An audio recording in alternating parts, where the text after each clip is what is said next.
A wealthy and beautiful California woman, Mrs. Patricia Gregory, has spent 14 years searching the world over for her little daughter, Joan Gregory. 14 years ago, Mrs. Gregory, her husband, and baby daughter were shipwrecked in the South Pacific. Everyone on board was believed lost except Mrs. Gregory, but she has always felt that her little girl was also saved. This belief has caused Mrs. Gregory to offer a large reward for news of any young white girl found in the South Sea Islands who might prove to be her daughter. 14 years she has waited in vain, but now the story begins in Los Angeles. It is just 12 o'clock midnight. A police radio car is cruising near Mrs. Gregory's home. Car 67 at Weston and Slauson, a fight. Car 67 at the service station, Weston and Slauson, a fight. Car 14. That's us. Let's hear it then. Rolling car 14. Car 14 in North Chester Place, near the Adams Street entrance. Investigate a prowler. North Chester Place near Adams. That is all. Cut him off. We'll have a look around.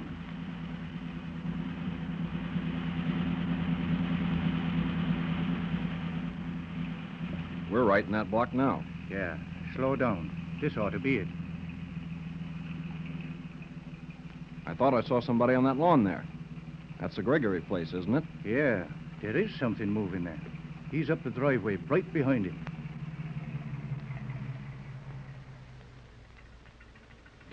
Where you going, buddy? Who wants to know? Hold it right there and I'll show you. Hold it there, kid. I want to talk to you. Hey, why don't you take that flashlight out of my eye so I can see who you are? It's a lot more important that I see who you are. What are you doing here this time of night? Well, suppose you tell me what you're doing here, and then maybe I'll tell... Oh, golly, Whiskers. I didn't see your uniform at first. The cops, huh? Right, the cops. Now can you remember what you're doing in this driveway? Well, I might live here. Ah, you might, but you don't. We got a call on you as a prowler. A prowler? I'm looking for a lady's house. That's not prowling, is it? Well, depends on whether the lady wants you to be looking for her. This is Mrs. Gregory's house. Honest? She's the one I'm looking for. Much obliged. I'll go and see her. Hey, not so fast, buddy, not so fast. Do you know Mrs. Gregory? No. But I've got some news for her. I heard about her little girl being lost in the South Seas on a magic island. Oh. And I... So, her little girl's lost on a magic island, eh? And her mama don't know it, but you're going to tell her. Well, I'm Santa Claus, and I'm taking you to the North Pole with me. Come on. Hey, let go of my arm. Oh, you're Let going go. to the station house. Come on. No, I'm not. Help! Help! Oh, will Mrs. you- Gregory! will you shut Hey, somebody up? help! Hey there, you! Hey, now you walk 'em up in the Gregory house. I hope Oh, I woke somebody's up the whole coming. block. Take it easy, son. Now, take it easy there. Here, this is no place to stage a fight. Oh, well, we picked this kid up in your driveway on a prowler call. I'm not a prowler, honest. I've got to see Mrs. Gregory right away. Well, it isn't so easy to see Mrs. Gregory at midnight. What's your business here? Oh, the kid's having a pipe dream about Mrs. Gregory's little girl floating around Australia on a magic island.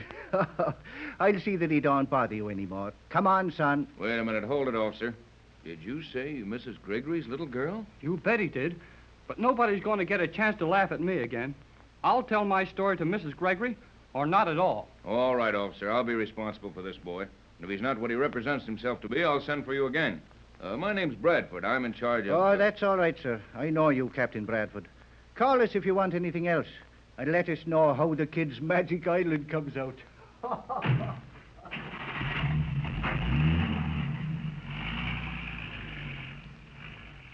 I'm sure glad you came out, sir. He was going to take me to jail. Well, if your story doesn't sound just right, you'll still get a chance to go. Come on up to the house now. We'll meet Miss Gregory. I know she'll want to hear my story, but I kind of hate to get her up at this time of night. Never mind that. Miss Gregory and I were just going out. You go open the door there and go right in. I'll follow you. Go on in, kid. But you ought to go in first. I'll be the judge of what I ought to do. Go on in. Now, straight down the hall to that lighted arch. What's going on, Tex? I thought I heard... Oh, Are you Mrs. Gregory? yes, I'm Patricia Gregory. Let's go in and sit down, Pat. I'm anxious to get a good look at this young fellow. Say, Mrs. Gregory, your butler's mighty suspicious of me. Butler.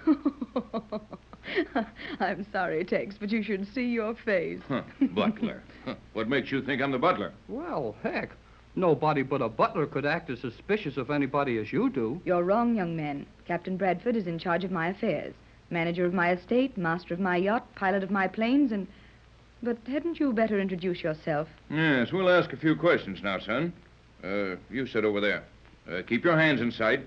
Patricia, you stay near me. Don't be absurd, Tex. What danger could there be? He's only a boy. Yes, and Billy the Kid was only a boy when he had to put extra long handles on his guns to hold the notches. Say, I've had about enough of this. I've got something to tell Mrs. Gregory. Do I get to tell her or don't I? Of course you do. Keep quiet, Tex, and let the boy talk. Thanks, Mrs. Gregory. Well, my name is Jerry Hall. This afternoon, I picked up a radio message on my shortwave set on a band I'd never heard anything on before. Somebody was talking in funny broken English and said that an old sailor was very sick in a hospital somewhere near Honolulu. I guess he didn't say. There it is again, the same thing. Wait, Tex. Go on, Jerry. Well, I guess this old sailor was so sick, he didn't know what happened to him. He was raving about how he'd escaped from a magic island in the South Seas and about a beautiful little white girl that was living there with some strange people. Well, I read all about your little girl being lost in the shipwreck when she was a baby, and I thought that, well, that is... Gosh, I guess it sounds kind of foolish when I try to tell it. No, it doesn't, Jerry. It isn't foolish at all. And Captain Bradford and I are leaving tonight within half an hour, sailing on my yacht. And we're going to find out all about that old sailor and his story. Well, I've been reading all about your little girl ever since I could read. Is it true that you were shipwrecked in the South Seas, just like the stories say? Yes, Jerry, it's all true. We were wrecked in the South Pacific when my little girl, Joan, was only a year old. Her father was lost, and of course, everyone else thinks my baby was also, but somehow I've never quite given up hope that someday I'd find her. And we've chased all over the world to see girls that people show to us to try and get some of the money Mrs. Gregory offered. But they never are the right one. Well, how could you tell your little girl? I mean, if it really was her.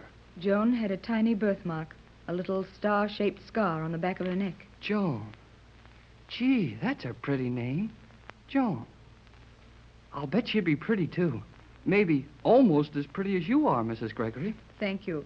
There you are, Tex. Jerry's a bright boy. Yes, his eyesight's all right, I'll say that. We've got to go. You see, kid, we heard the same thing on the shortwave that you did. And we're sailing just as soon as we can get to the harbor. Boy, that's slick. Will you take me with you? Will we do what? Take me along, will you? Oh, please. Why, Jerry, we couldn't do that. We hardly know you. And you're so young, you can't be out of high school yet. Well, I know my dad would let me go. And I know a lot about boats and aeroplanes and radios and, well, and all that sort of stuff. And I'd work hard on the yacht and... Oh, golly whiskers. How about it? Not a chance. Out of the question.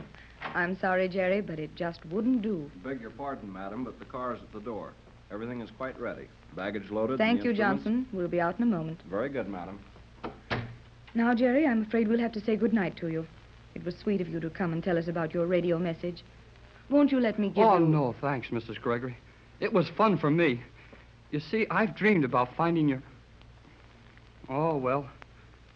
Good night. I hope you have a lot of luck. Thanks, Good night, Jerry. son. Good night. Oh, say, I was just thinking, if you could only let me go, I'd telephone my dad. He'd let me go when I tell him how nice you are, Mrs. Gregory. Oh, Jerry, you're nice about this, and I would like to take you, but it wouldn't do, would it, Tex? Sorry, kid, but it just isn't in the cards. Boy, I'd sure like to see that magic island. The broadcast said there was something mysterious about it. How ships tried to sail up to it and couldn't, and that it was big but invisible. He gave the exact position. It might be true. Afraid not, Jerry. We'd sailed through there on 2 steamer lanes. There isn't an island the size of a watermelon that isn't on the chart. Well, I guess I'd better go now. I'll see you to the door. Are you afraid I'm going to take something? No, but I'm going to take something. Something to remember you by. Open the door. Go ahead. Open it. Gee whiz!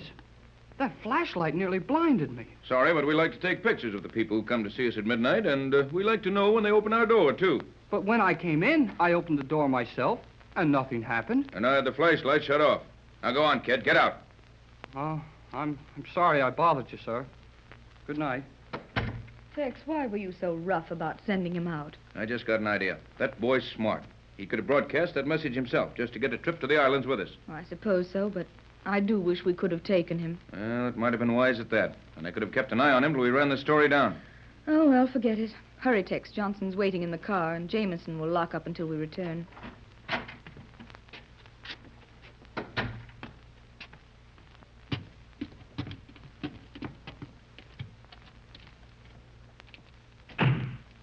To the harbor, Johnson. And step on it.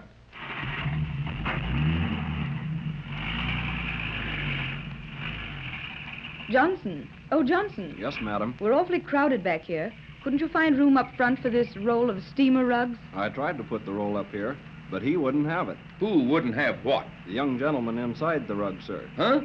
Say, Pat, there is somebody inside this roll.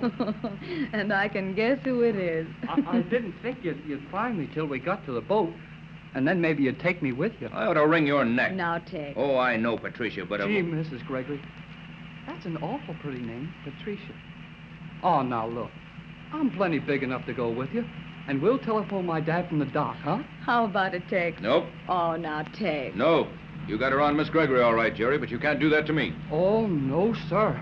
I wouldn't try to get around you. I can see that nobody could do that. You're too smart. But I would like to sail with you. I could learn a lot from a man as smart as you are, Captain Bradford. All right, you win, kid. Golly whiskers! To the harbor, Johnson, and step on it.